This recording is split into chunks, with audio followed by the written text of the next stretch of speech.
Megan and Paul, I'm really grateful that you've jumped on with me today, and thank you so much for your work that you've released. Is it being released in January, by the way? Is that's what I've heard, right? Yeah, January 4th. Okay, We wonderful. The just good got life the method. samples. This is what it's going to look like, which we discovered yesterday. Oh, that is beautiful. Wow. Pretty beautiful. Wow. See, I've I've just released my book as well, and I'm so glad to see your copy there, right? Because what I really love is when people recognize the importance in a book of the design as well. It has to be beautiful. It has to feel high quality as well. Hardcover, I love it, and it looks like you guys have put the care into that as well, which I love. Because why would you not want to wrap your book up if you've spent all this time and energy, and if you believe that it's important? Why wouldn't you put it in something beautiful, right? So anyway, I'm going to throw it over to you both, and I will just give you fair warning. This often happens with my podcast recordings, but right outside, somebody has started mowing the lawn and with their big whippersnipper as well. So if you hear that, I'm sorry, everybody, but maybe we'll start with you, Megan. Why don't you just introduce yourself? Who are you? What do you do? And how did you get involved with Paul as well to write this book? So I'm a philosophy professor here at Notre Dame. This is actually the 11th year that I've worked here. This is my first job out of grad school. And I got to know Paul actually when he was a visiting prospective graduate student. He came with his wife, Shayla, to campus. We bring all of our philosophy PhD students here on campus to walk around and see if this is really a place where they want to spend between 5 and 1 million years of their life. And Paul and Shayla were up here. It was right around like Good Friday, and they went to mass with me, and I got to talking with them and realized very quickly that Paul not only had some of the same philosophical interests and professional interests that I had, but also cared a lot about thinking about what it meant to teach at a Catholic university and thinking about what was really special about what we offered to our students. So it was a conversation that honestly started before Paul even got here on campus. And then he ended up coming to Notre Dame, was a teaching assistant for me in some of the big intro classes. And that's where this conversation got really serious of like, what would happen if we blew up the standard intro to philosophy as we taught it and started really trying to design a course that helps students think about the meaning of their lives. And that just kept growing and growing and growing. And here we are. Yeah, and so Paul, maybe if you could just introduce yourself as well, and then maybe if you could transition into this is a question I want to ask you as well.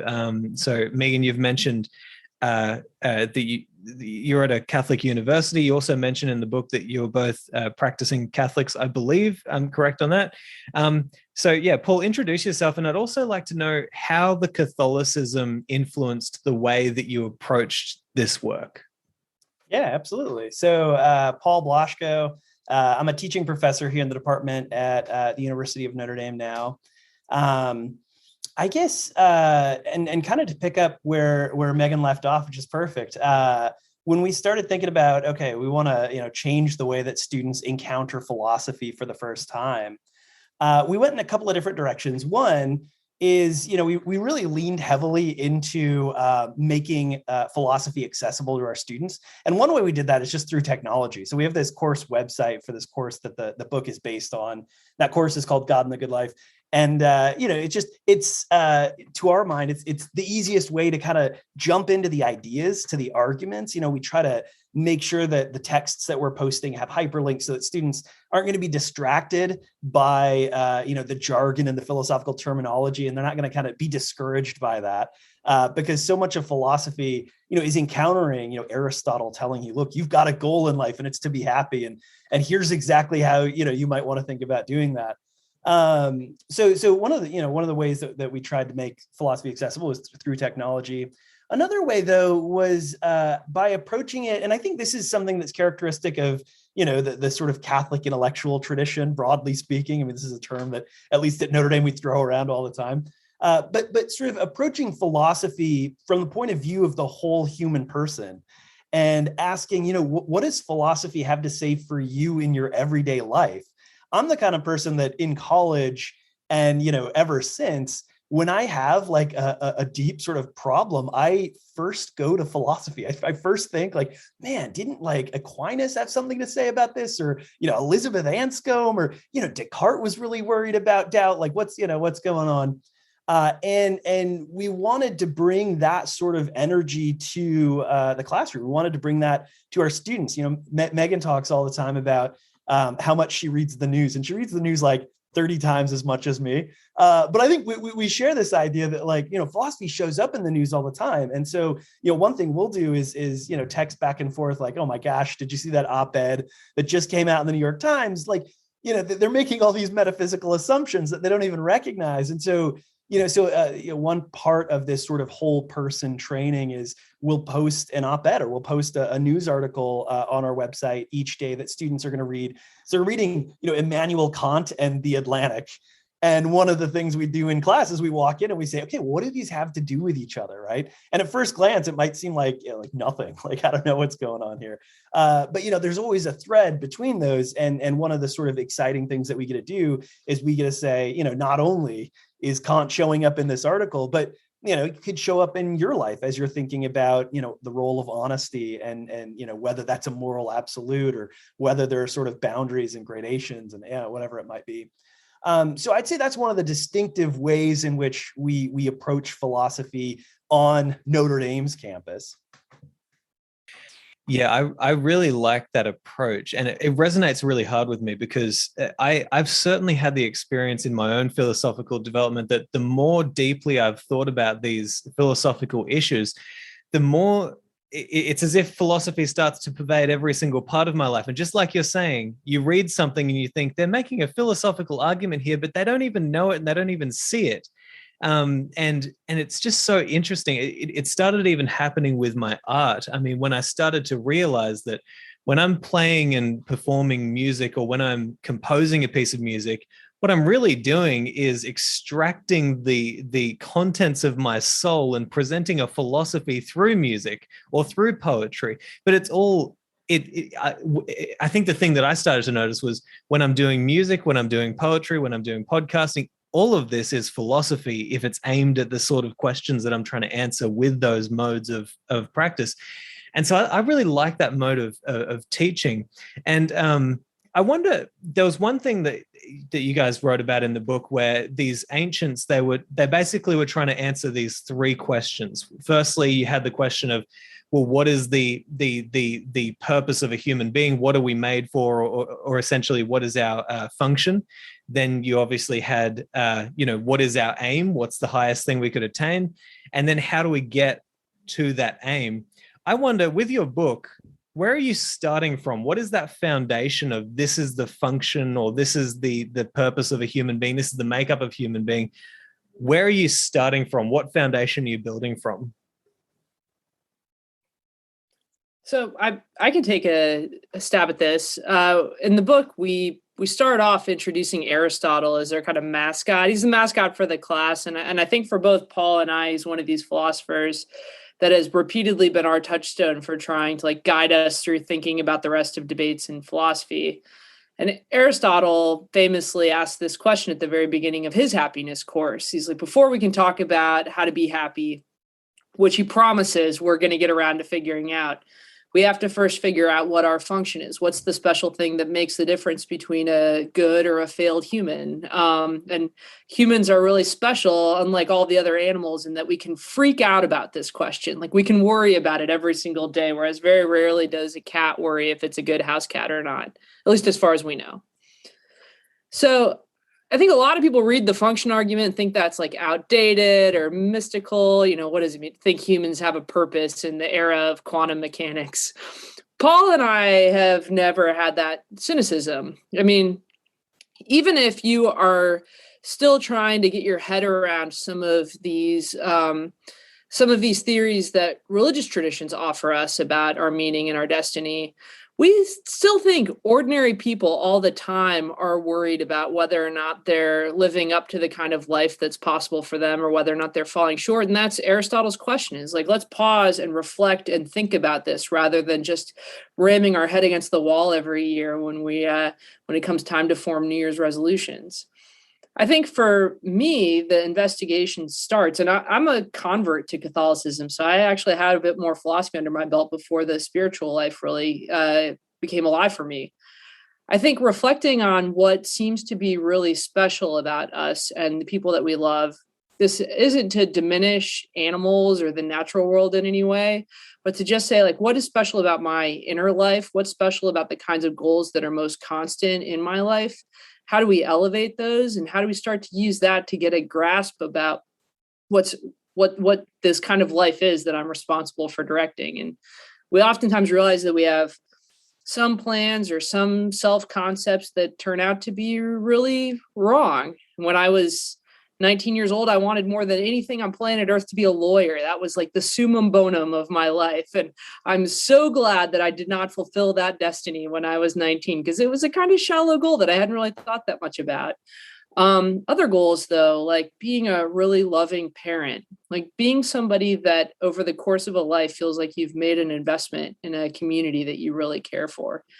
Being somebody who has developed a natural instinct of appreciating all of the beauty around you rather than just, wandering and stumbling through life. Those are all the more constant goals that start to really give us a sense about what it is that we're meant to be doing, even if they're little fleeting grasps. Yeah, certainly.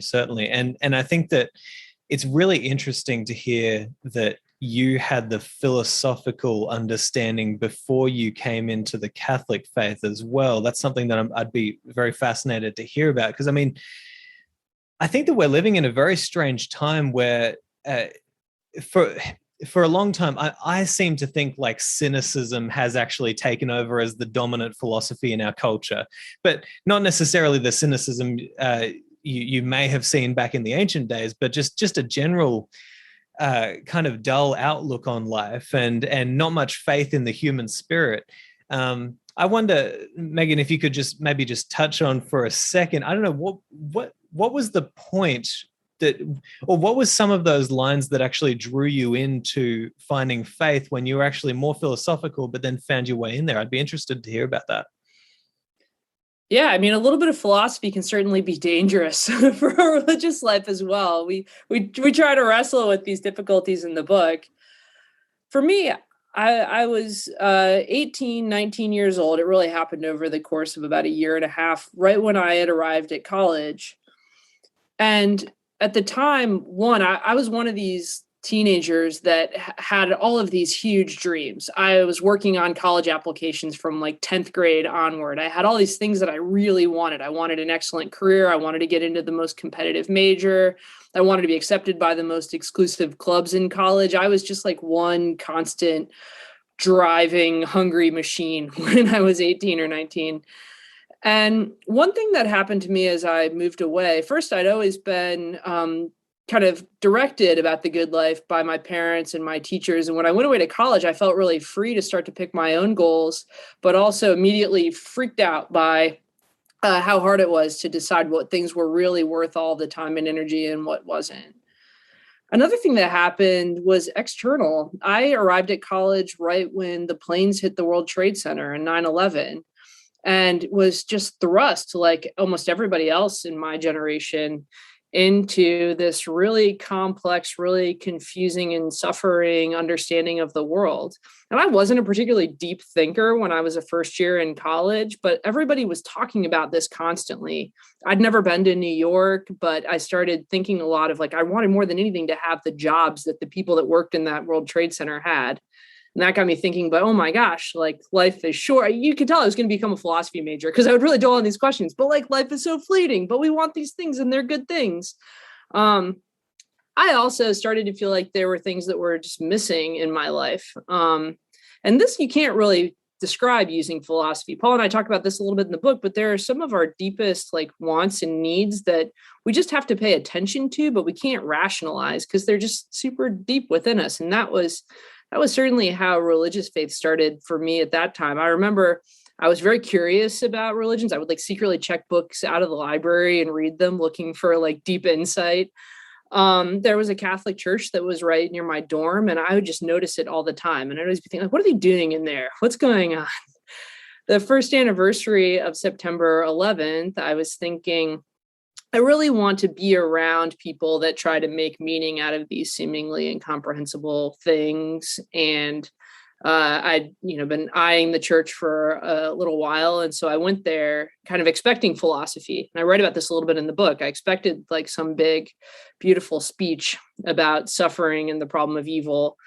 And instead, just found a couple people praying at like a daily mass service and got exposed to just a way of kind of being that I'd never really had exposure to before, and realized pretty quickly that that was something that was fulfilling something I was missing in my life. And that was like the beginning of the journey. It also helped that the people that ran that parish were Dominicans, so they were just totally primed and ready to receive a philosophy major.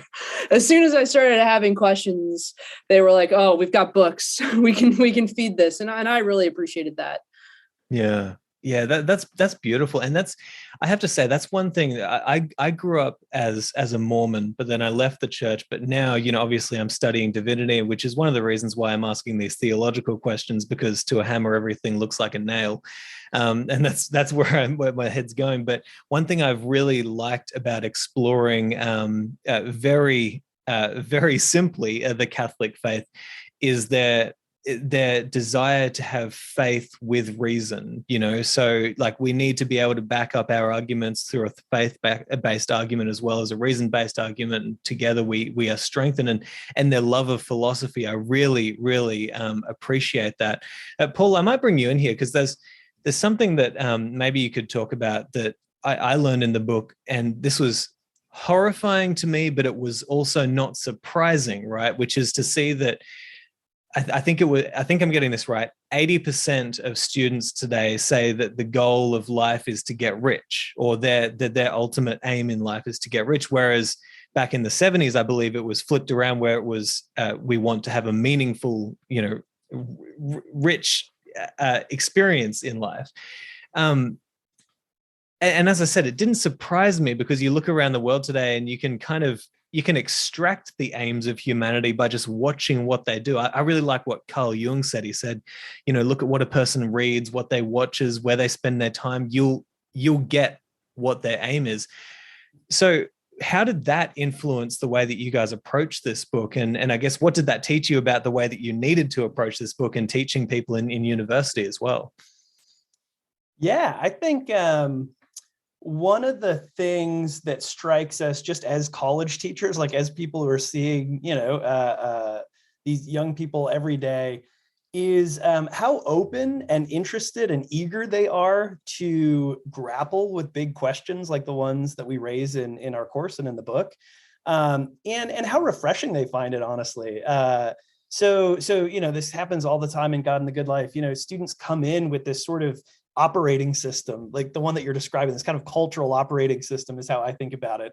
And if we're thinking about it in philosophical terms, it's very much, what a philosopher would call the life of action that's been programmed into us. It's like, okay, all of your goals are kind of preset. It's like, getting into the best college you can get into, getting a job, getting as much money as you can, being in tropical locations as often as you can so you can post it to Instagram. Like, there are just all of these different goals that are just pre-programmed that honestly are unsustainable. They're not fulfilling, as Aristotle sort of leads us into realizing in the Nicomachean Ethics.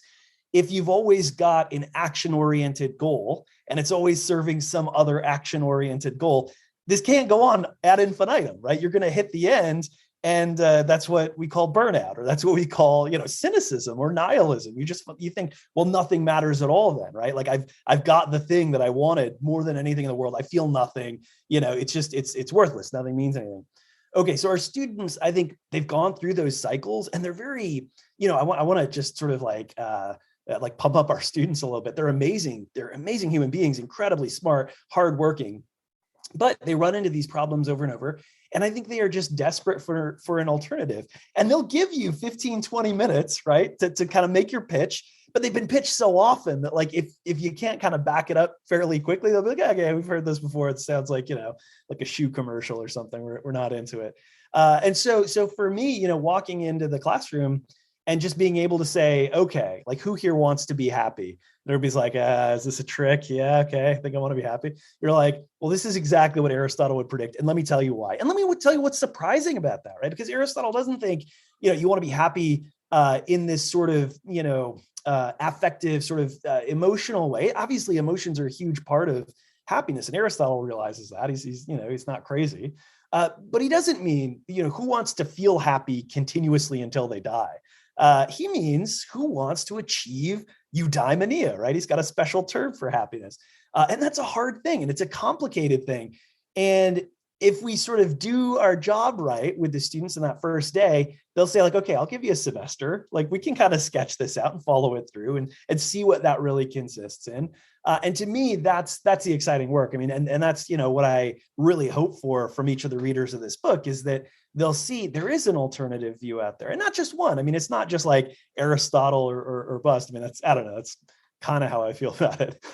No, there's like dozens. There are dozens of alternatives out there that are wonderful, right? And that really do provide this kind of explanation stopper almost. Why am I doing what I'm doing? Well, look, here's some ultimate good that you can look at and reflect on and think, no, yeah, it makes sense to live my life sort of devoted to this thing. I can justify it philosophically. So, so for me, that's the kind of alternative piece. That's the kind of thing that we can sort of hold up and offer and say like, yeah, I think this is what a lot of us are looking for. And maybe we could wrestle with that term, eudaimonia. Sorry, that's my Australian pronunciation of the word, but because obviously this is something that we've wrestled with a lot on the podcast. A lot of people believe the term is better translated as flourishing. I have a hard time with the word happiness. I'll give you a perfect example right now. I've been really looking forward to this conversation with both of you. Pretty much as soon as we jump on this conversation, they start mowing and whippersnippering outside. It's loud, it's annoying. I sometimes I jump between listening to you and I think, frick, I just wish they weren't mowing outside, and I've got to keep on pressing mute. And so perhaps in this moment, I'm not necessarily happy about this, but is there something else that I could have? I believe that eudaimonia, perhaps as translated as flourishing, encompasses more of the virtues that can give you that in any moment you have access to the meaning. I can what am I trying to say here? I can come to terms with the fact that that's happening, and although I'm not happy about it, I can still engage in the moment, which is leading to a meaningful conversation. I can still employ duty and say, okay, well, I'm employing duty by pressing mute so that people don't have that annoying sound in the background. All these things that add to a flourishing experience that maybe doesn't necessarily include the happiness. So I guess semantically, have you guys wrestled with that term happiness, and what does it mean to you? And perhaps I just want to know, what do you mean by happiness? What's your definition there? Well, this experience is certainly character building for you, Simon. And I learned the term whippersnippering, which alone makes this interview worth it. I think that this debate about how to understand happiness and these cultural defaults about how we understand it was a big reason why Paul and I were motivated to design the class and why we wanted to write this book. The way we approach this, at least in America right now, when you think about universities studying happiness or teaching courses on happiness, they're almost always in the vicinity of positive psychology. This feeling like happiness is this like subjective well-being, this feeling that you can report on a survey or report using an app, and you can tweak it by getting slightly more sleep or by arranging your day in a different kind of way, or by teaching certain kinds of classes. And feeling good is really important. Like subjective well-being is an important part of being a happy person. Certainly folks who are suffering from depression or finding it impossible to access that good feeling anymore, their lives are not going well by any stretch of the imagination, and we should try to help. But there's this assumption that that's all there is to it. And we know that that's false. We know that you can learn how to tweak your feelings day to day, but still not be happy with the course that your life is taking. Or we might know that sometimes the world is going to throw a complicated moral problem at you. It could be a really big problem, like whether to leave your marriage as an adult or whether or not to quit your job. Or it could be a little problem, like whether to shout out your window at the whippersnipper guy. If you've only prioritized as your goal feeling a certain way, you're not going to have the resources to understand what you should do when you hit those big philosophical crossroads, which we all hit. I mean, they come at us at every kind of life that we lead. And so one of the things that we try to emphasize with our students, and that we wrote the book to try to give proof of concept to readers, is that you can expect a lot more from a theory of happiness, and that philosophy plays this incredibly important role alongside psychology and other kinds of modes of inquiry that get into the happiness business. Philosophy plays this role in helping us understand the goals that are really worth going after, and also preparing us for the fact that sometimes we might have to make some sacrifices that in the moment make us feel not so happy or make us not experience well-being, but are done in service of a bigger goal that we have for our lives. And philosophers have been wrestling with that question for 2,500 years.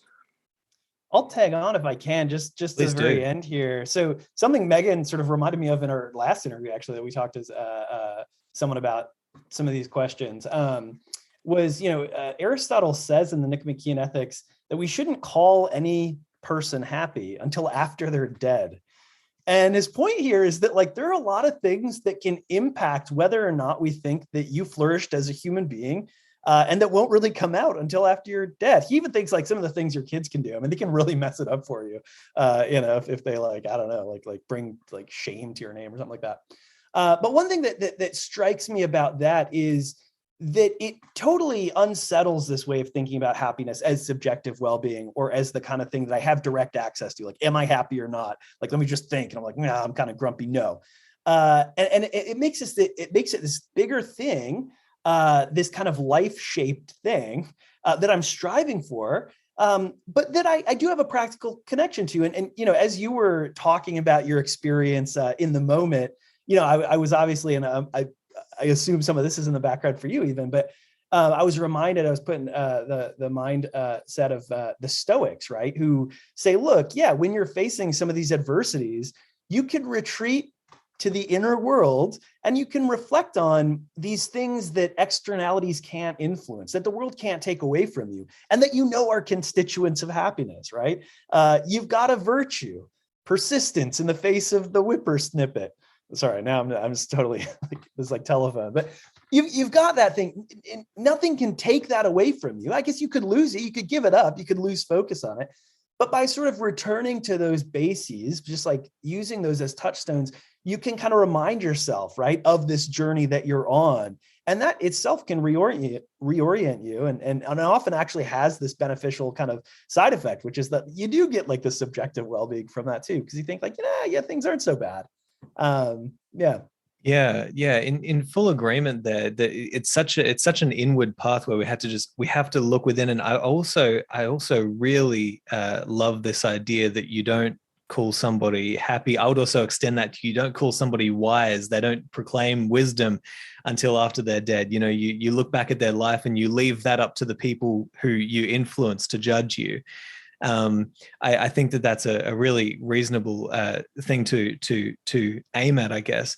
But also, Megan, you touched on something that I found really interesting about the book as well, which is that you draw this line between, I believe, the surveyed life and the examined life. And oh my gosh, it really, I got it 100%, because we're so obsessed with these gadgets that can track our daily movements, where they're obsessed with these apps and these things. That there came a point, because I worked in the fitness industry as a gym manager, and I was all about the fitness tracking apps and the calorie tracking apps and the things that you put on your arm, and you got to tick these boxes and stuff like that. And I came into philosophy through the personal development realm. And so you guys also talk about the fact that there are so many personal development, books out there today that come along and say, this is the way. No, this is the way. No, this is the way. But I started to realize, man, the philosophers back then, they did all of this infinitely better, with infinite amounts of wisdom that you just don't see enough. And you start seeing all of these ideas that the personal development gurus are just recycling today, that they figured out thousands of years ago. And I wonder if you guys could touch on this, because I've been thinking lately. I actually think that part of the reason why there is such a renaissance of philosophy coming up today is perhaps even in response to the fact that the majority of people believe that the goal of life is this hedonistic kind of, I want money, sex, drugs, all this sort of stuff. Like give me that kind of life. That's what I want. Because I mean, Stoicism, even, like I've spent a lot of time in this realm, and it's a very ascetic philosophy. I mean, it's not easy to be a disciplined Stoic. They want you to do all these hard things that are going to train your soul and body to be under your control, you might say, and that's not an easy path. And I've often thought, is the fact of this resurgence of Stoicism almost a culture-wide consciousness shift, saying, we actually are going to respond to this hedonistic lifestyle by saying that's not what we want, and that's not what's meaningful. We're going to go over here. I wonder, have you guys noticed this resurgence of philosophy in our modern times? And what do you think are some of the reasons why? You might even find it in your students. What are the reasons why your students are coming to you and saying we want to spend our lives in philosophy? Yeah, I'll jump in. I think last Christmas, Paul and I are both gym rats. We both go to the same local gym in town, and I'm a sucker for all the gadgets. I got my Apple Watch right here. Last Christmas, I got this close to buying a Whoop strap. I don't know if you have this in Australia, but this is like the new fitness tracker. And I bring this up because they have this commercial that they started airing last year called like Know Yourself, like know thyself, like Socrates. And the way you know yourself is by collecting all this data using this heart rate tracker. And I was just ripping my hair out. That's why I didn't buy it ultimately, because I was like, this is an insult to my way of life. But you think, I read the Socratic dialogues and read Plato, and you see this exact same dynamic that we see playing out in our culture today. Socrates goes around and he's talking with people about what their aims are in life. And he always finds some people who are like, happiness. I just want to feel, I want hedonic value. And pretty quickly, Socrates gets them to realize that it's self-defeating. Like they're by going so hard after feeling good, they end up actually not feeling great because they're not doing the kinds of things that are going to build themselves up into the kind of person who's capable of the right kinds of feelings. And you see this going right now. I mean, Paul and I obviously attract the students that already have a bit of that philosophical bug. I suspect you do as well. So there could be a little bit of selection bias in who seeks out philosophical advice. But we find so many people who think going fitness tracker after fitness tracker after fitness tracker is not, in fact, getting me tangible changes in my life. Or they experience whiplash. Like, I was supposed to be on this diet a couple of years ago, and now we're supposed to be on this diet. I was supposed to be raising my children this way, but now I'm supposed to be doing it totally differently.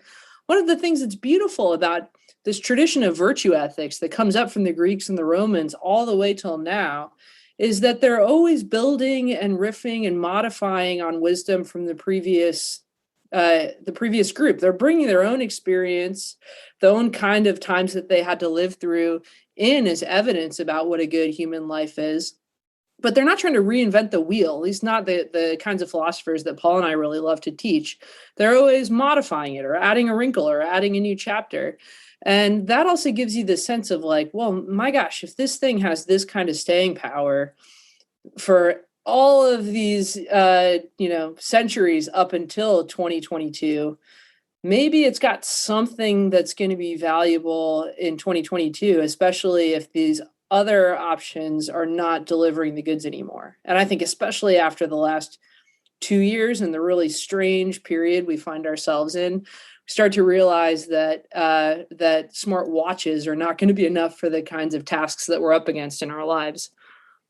Yeah, certainly. And I think it's just such an interesting part of our current time, right? It's this obsession with gadgets and this obsession with adding things to us, but it seems like the philosophers were really saying, no, get rid of all that and just go deeper within, and I think the way I've often thought about this is you look out into the world around you and you can see that it's complex and there's a lot of stuff to wrestle with and there's beauty everywhere and there's strange things everywhere. But then you close your eyes and you look within, it's like, oh my gosh, it's just as complex, if not more. It's just as interesting, if not more. Because who knows where all these thoughts are coming from and how they appear here and how we grab onto them. And it's just such an interesting thing to see that they were really after this inward journey that ends up changing the outer world, right? It ends up actually changing everything external as well.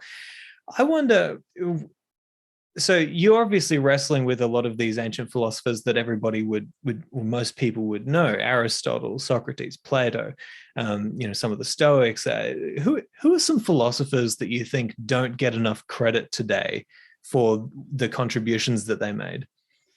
Meghan knows who I'm going to say. Can I know say this. Paul's been waiting for this question. So sit down, kids. I'm a huge fan of Elizabeth Anscombe. And she's a 20th century philosopher. She studied with Wittgenstein and actually is the best translator of some of his work to this day. And she was just a fascinating philosopher and actually part of a fascinating movement that sometimes is referred to as the Oxford Women's Movement. She and Iris Murdoch and Mary Midgley. There's at least one other philosopher that I'm forgetting right now. But they were very active, around the sort of early 20th century, and especially in ethics. A couple of really interesting sort of facts about Elizabeth Anscombe. So around that time, a lot of the philosophers who were in the department were serving in the military, were serving elsewhere. And so they came back from war and they had this consequentialist mentality. They thought like, look, something's good if it gets the good result, right? And this is, a lot of the times the way that we think about public policy or we think about ethics in war. And Anscombe thought this was absolutely monstrous. She thought like, we cannot start down this path, or ethics, the things that we believe are just going to get hopelessly distorted. And so she wrote what Donald Davidson has called the best treatment of action since Aristotle. Really trying to like sell Anscombe to you in response, well, you're doing a good job. Response to this movement, right? And so here's like one particular story that kind of captures her sort of feistiness. Harry Truman was being invited to Oxford to get an honorary degree. And she, looked around and she said, why would we give an honorary degree to Harry Truman? He committed mass murder, right? Like there's dropping the atom bomb was mass murder. And everyone kind of looked at her and said, look, like, just, chill out a little bit. Like, don't get so political. And so she wrote up a pamphlet and she said, look, it's very clear that what matters when you're making an ethical decision is not just the consequences, just, the question, did this end the war or not?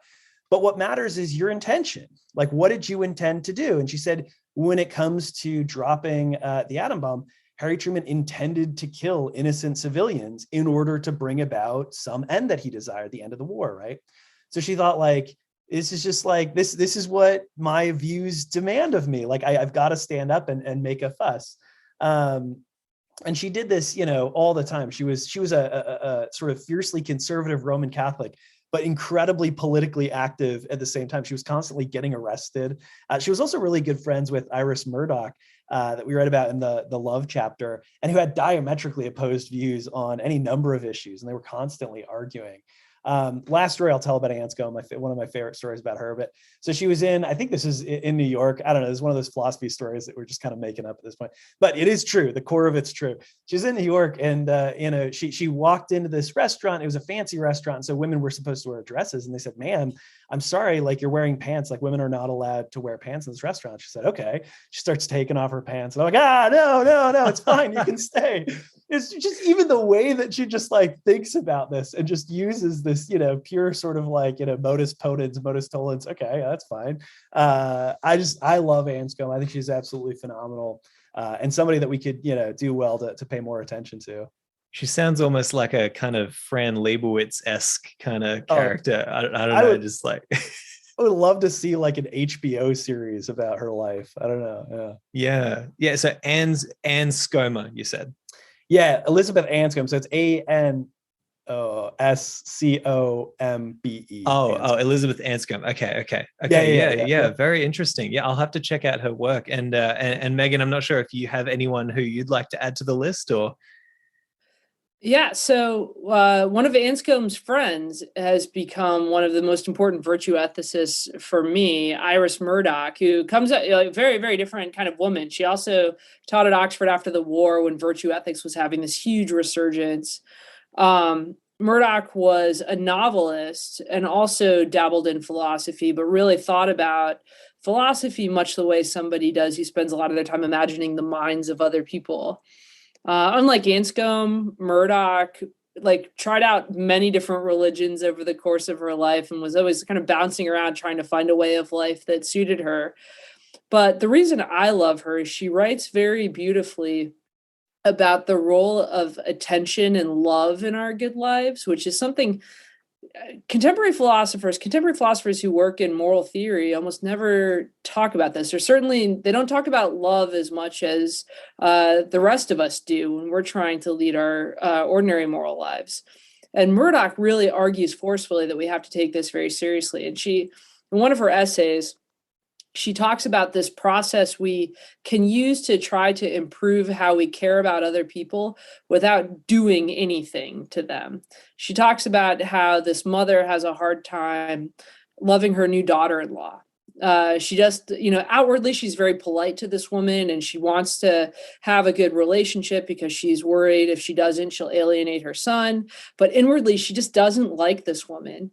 And she works on herself by causing herself to keep looking at this woman in new ways, to try to keep imagining her in different ways until she can find a way to pay attention to her in a loving way. And she does, and she makes progress. And Murdoch is like, we always measure how well we're doing philosophically or as moral agents by all of the changes that we're making in the outer world. But what about the work that we do in our inner world? I think she just makes that idea, which philosophers have talked about for 2,400 years, seem really vivid. And anybody who's like coming off of the holidays when they've been stressing out about loving a particular family member realizes like, that's a kind of philosophical therapy that I might do well to try. So I think Murdoch deserves credit too for kind of resurrecting a certain form of Platonism that really cuts to the quick at an area of the good life where a lot of us struggle. Yeah. Yeah, that is beautiful. And you mentioned the Murdoch wrote about attention as well. I wonder, I used to spend a lot of time listening to people like Gary Vaynerchuk, this just genius of social media, and so he's just the social media guy. And one thing that he constantly would say is that attention is the new currency. And it wasn't until recently that actually started to horrify me because essentially what that means is that everybody out there is bidding for your attention, and they'll pay a few cents to get 3 seconds of your attention, and then this other company is paying for a minute of your attention, and everybody is bidding for your attention constantly. But really, it's our most valuable asset is our attention. And I feel like, on one hand, you say, okay, well, we have access to more philosophy than we've ever had in history right now. You can go and you can search any philosopher and you can probably get most of what they said for free, and you can read it and you can engage with it. On the other hand, our attention is being competed for by companies, by individuals, by apps, by watches, whatever it is. These companies are finding every way they can possibly find to get our attention on them. Do you think that? How do you think that this affects the ability of modern people to actually engage in the philosophical, examined life when so much of our attention is being drawn out? Do you think that because there's so much philosophy, it's easier today, or do you think that because there's so much a grab of our attention, it's way harder today? I think I think about this problem a lot because I'm a Facebook addict, and as Paul said, I spend all day just reading the news and having feelings about it. I think it's always been hard. Life has always been busy and demanding. If it's Facebook grabbing your mind in 2022, then in 1022, it was worrying about life or death issues for keeping your children alive, or whether or not this particular animal is thriving or not. It's always been just hard to contemplate and hard to take a step back. That's why the ancients write so much about whether or not certain people, the way they have to live their lives, are going to be prohibited from ever doing philosophy. I think the part of the answer to this question is not thinking that the cure for living in a really hectic time where lots of things outside of you are trying to grab your attention, that the cure for that is retreat and like just finding a way to spend 2 days a week alone reading the great works of history by yourself. That's not a live option for a lot of people. And in fact, that makes the stakes of building philosophy and contemplation into your life way too high. I think we don't talk too much about Confucius in the book, but every time I read the Analects, I note that he just has all these little sayings. His philosophy happens in little bite-sized pieces. It's the same with Marcus Aurelius and actually a lot of the Stoics. Little bite-sized pieces that are meant to prompt you to contemplation, maybe break you out of your cycle this particular day, the way like a tweet could, but instead of drawing you into like the fight of the moment or an advertising campaign, they draw you up into philosophical insight or the chance to grow a little bit morally or the chance to notice something in another person or in the world. And I think that philosophy can have that kind of bite-sized role in our really busy lives if we're not able to like achieve the monastic ideal. So I do think that this like attention problem is one that just humans seem to be always facing, and it keeps morphing into a different kind of problem. So every time we learn a good strategy for working around it, it starts to grab us a different way.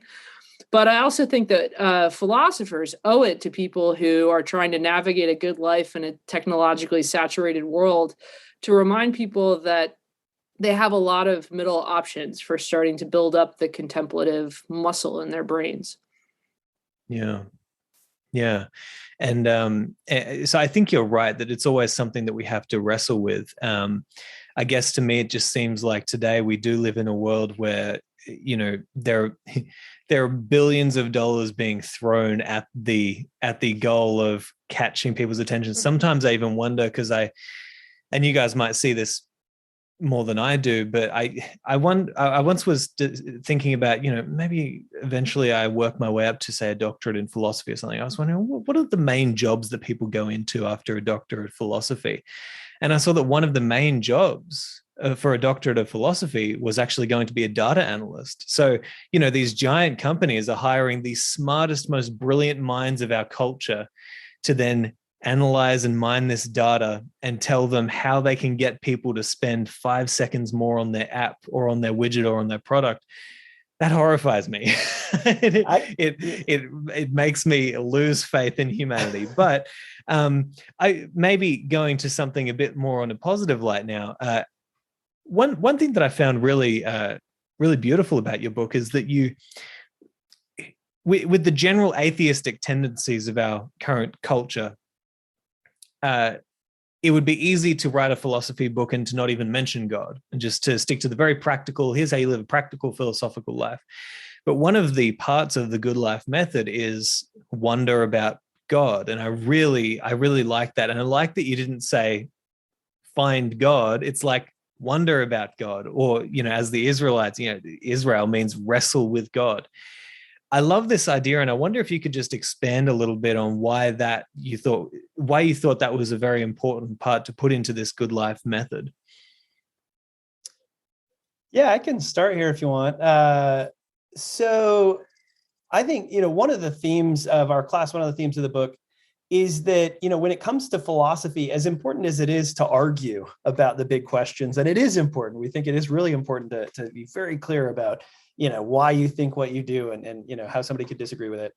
It's equally important to care about the right sort of goal in philosophizing, to genuinely love the truth. I mean, there's a reason why in the Republic, Plato gives us not an argument or not just an argument against sort of sophistry and against you know, argument for its own sake, but he gives us an image. He gives us this metaphor of, you know, a prisoner trapped in the cave coming to realize that everything, you know, he's seen up until that point is just a shadow of the real world, and then sort of walking out into the sunlight and realizing there's so much more here.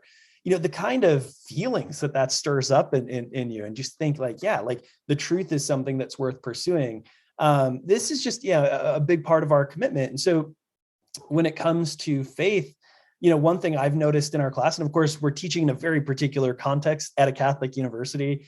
But one thing I've noticed in our class is that our students and anybody that I talk to about the class, there is a deep curiosity about God, about religion, about spirituality. And it's one that, it's not an idle curiosity. It's something that people worry about, that sort of affects the way that they live their life and that changes decisions that they make.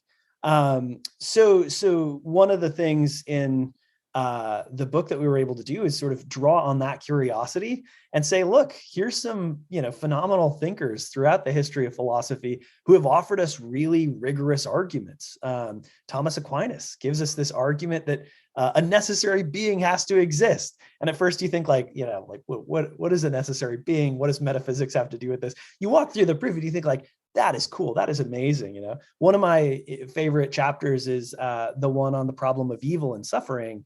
And there again, I think there are just different ways that you can approach these questions. You can approach it like Kierkegaard approaches questions of faith, in fear and trembling, wondering like, am I doing this right? Am I seeing like faith, in the right sort of way? Am I really understanding God and who God is? And am I rightly positioned, like in light of those facts?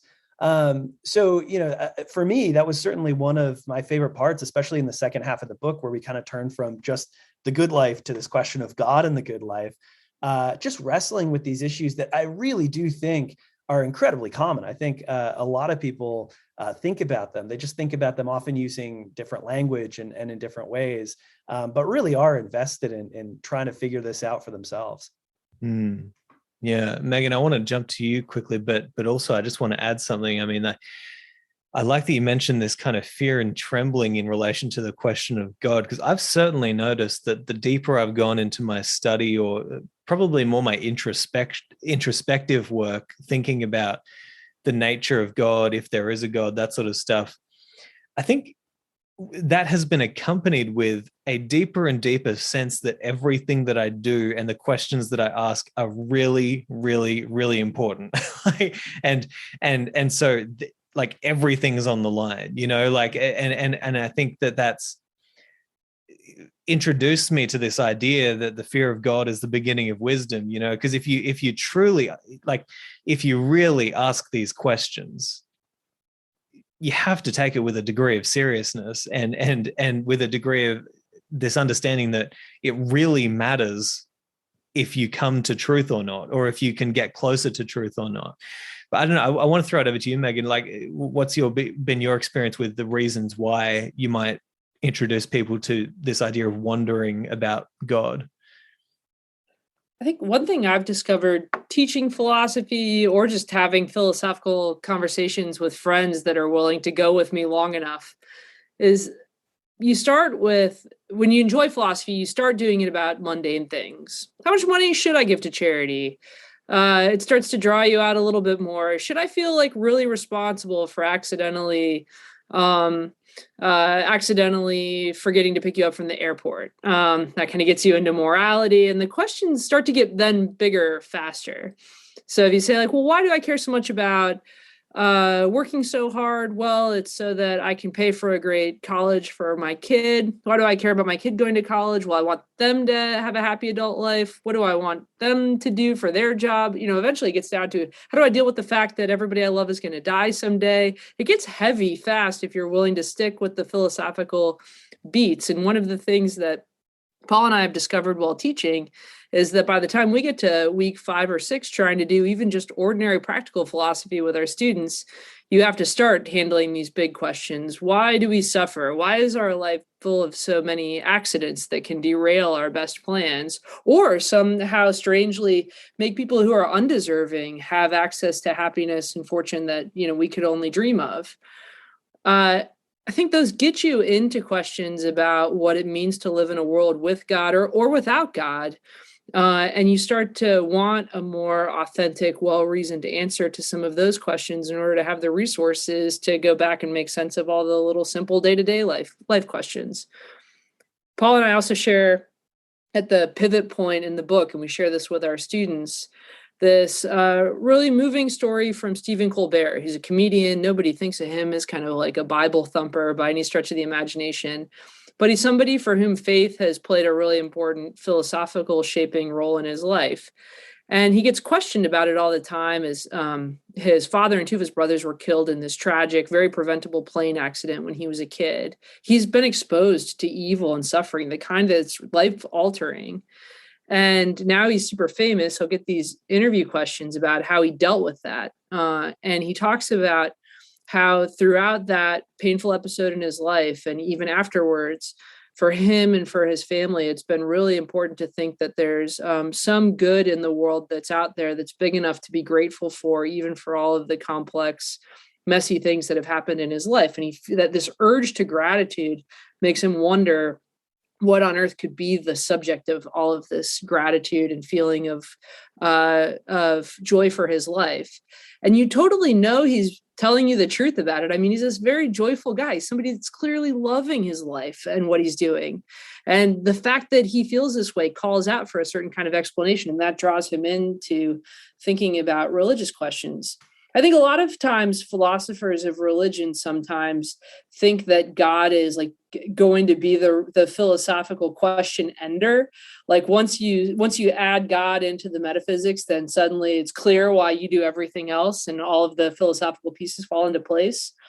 And I won't speak for Paul, but as a philosopher, that's never been the case for me. In fact, I think once you start to ask those really big questions, is there a God in the universe? If so, what do I owe him? And why is he allowing these things to happen in my life? That makes you want to do a whole lot more philosophy. It can be disorienting and confusing, but it's the kind of confusing and disorienting that you also know is really healthy. I think for me, it's like, when you exercise a lot, you get sore a lot.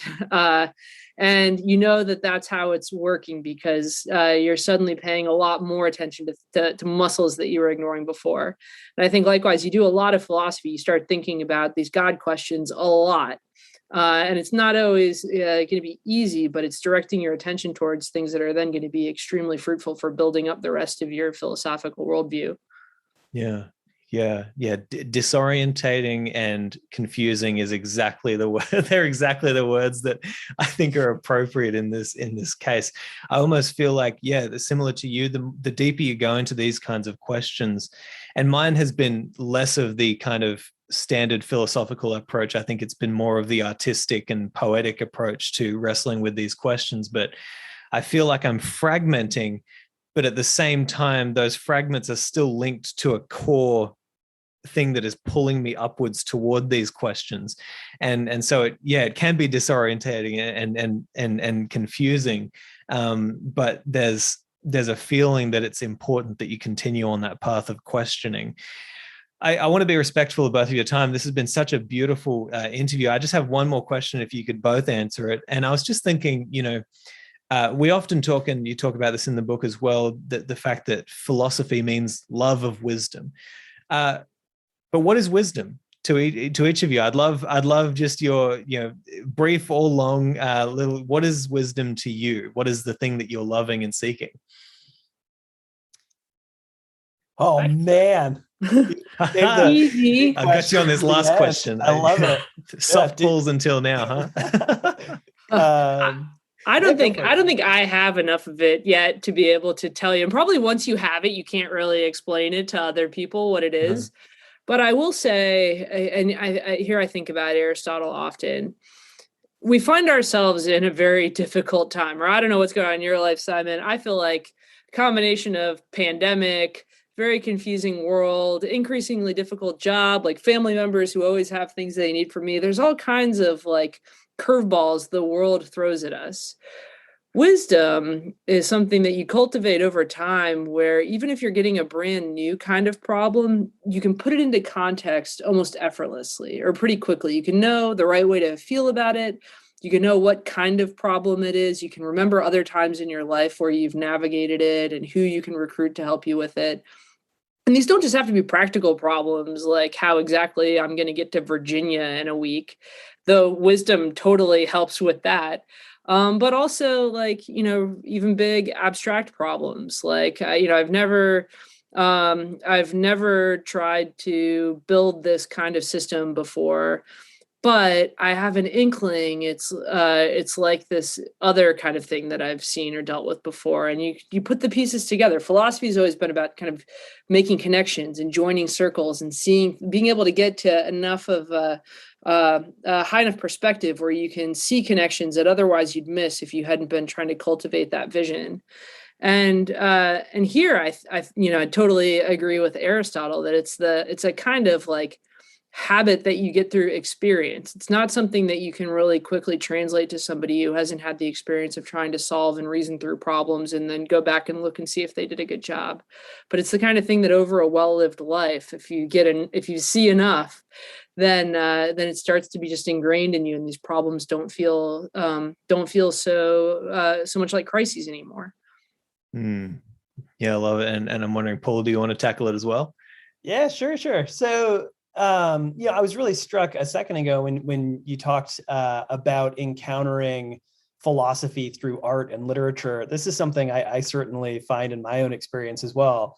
And one of my favorite experiences is reading a novel or even a short story, and you encounter a detail that is just permanently then going to restructure the way that you see the world. It names an experience in life, and it names sort of a truth about it, right? So, different critics have talked about this as like sort of making things uncanny or sort of making things strange in a way that helps you see the world afresh. Okay.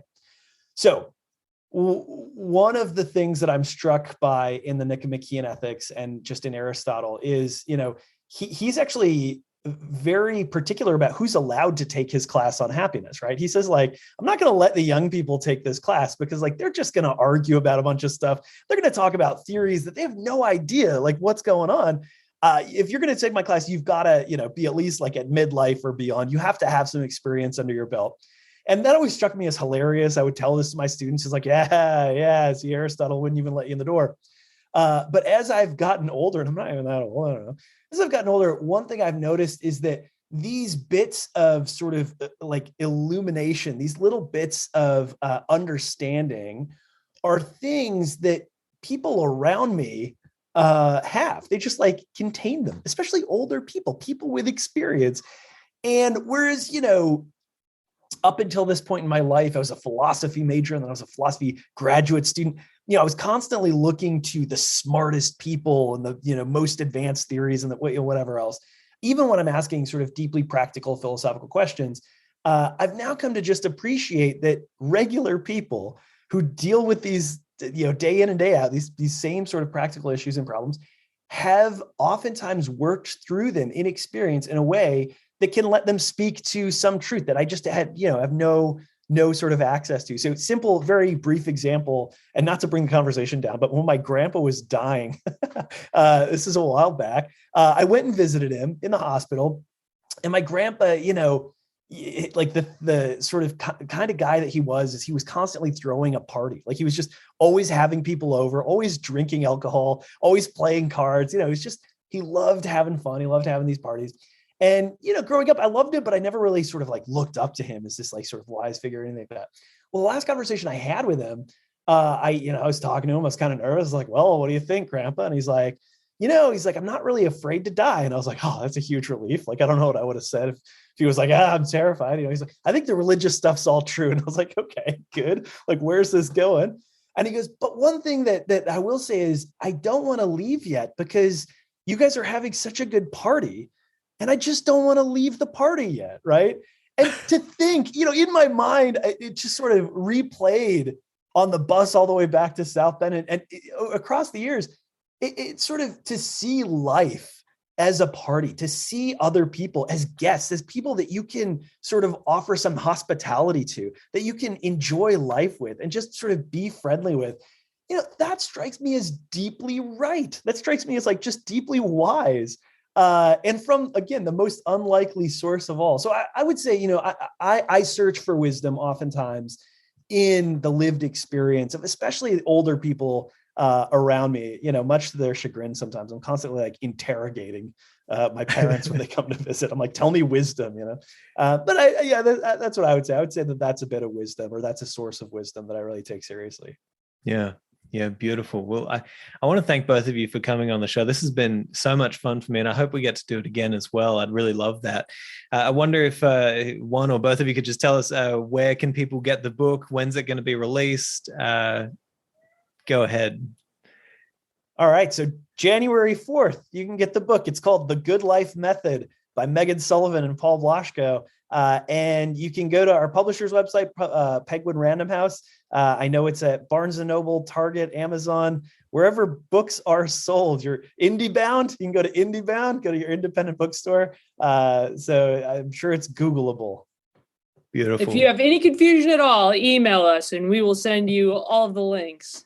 Heck yeah. Yeah, I'm sure you There's will. There's an audiobook too. So if you want to listen to it in your car or on flights too, it's on Audible. Wonderful. Well, yeah, thanks so much again, guys. This has been a lot of fun, and we're definitely going to do it again. All right. Thank you so much. Simon. You've been listening to the Walled Garden podcast. For more episodes just like these, or to join our community, go to thewalledgarden.com. See you there.